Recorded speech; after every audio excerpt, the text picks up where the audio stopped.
Today, Federal Labor made a submission to the Fair Work Commission to oppose the cutting of penalty rates. The government has submitted the Productivity Commission report that recommends cutting wages of some of our lowest paid in this country. Retail workers, hospitality workers, a majority of whom are women, would receive real cuts to wages if the submissions by employer bodies and by the government were to succeed.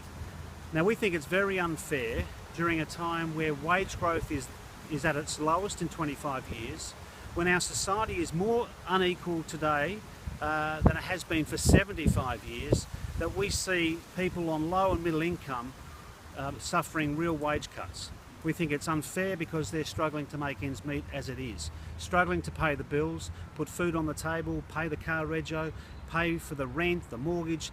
These things really matter at the kitchen tables around Australia, and yet Malcolm Turnbull has turned his back on these workers.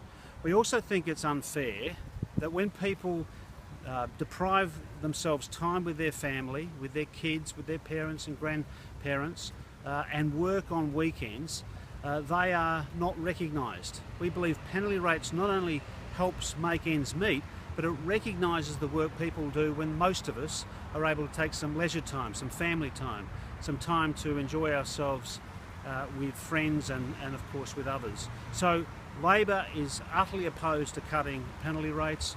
We don't think it's fair at a time where wage growth is low, as I've said, where we're seeing living standards fall since this government was elected, where you're seeing a budget that will be replete with cuts to health and education.